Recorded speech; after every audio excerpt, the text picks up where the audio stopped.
في حياتنا ناس لازم نوقف لهم وقفة،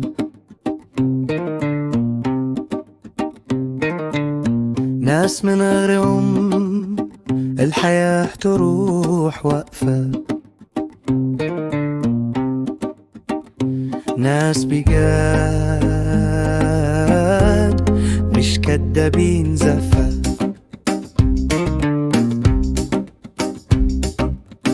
ناس بيتعاملوا بسلاسة من غير تعب ولا كلفة،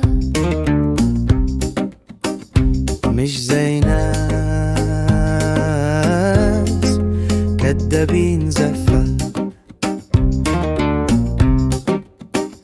لازم تحاسب على كل حركة وكل وقفة، وقبل أياك البدور وتلف كام لفة، وفي كل حوار لازم نعتذر ونبدي أسفة.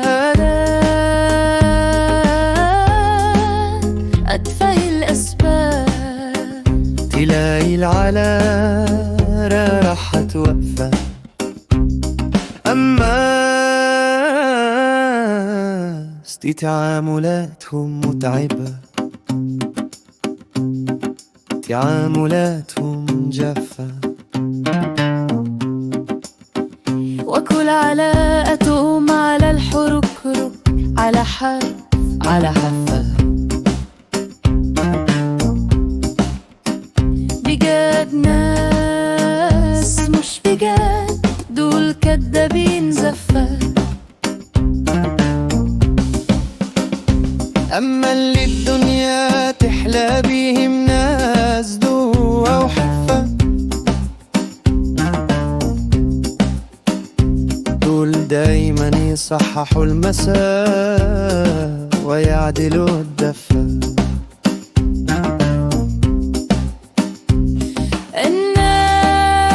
الناس دول مش كدابين زفة،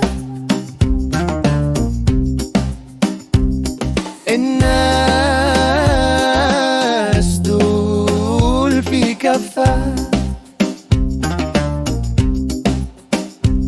والعالم كله في كفة. لازم نوقف لهم وعندهم أكتر من وقفة، وسيبك مين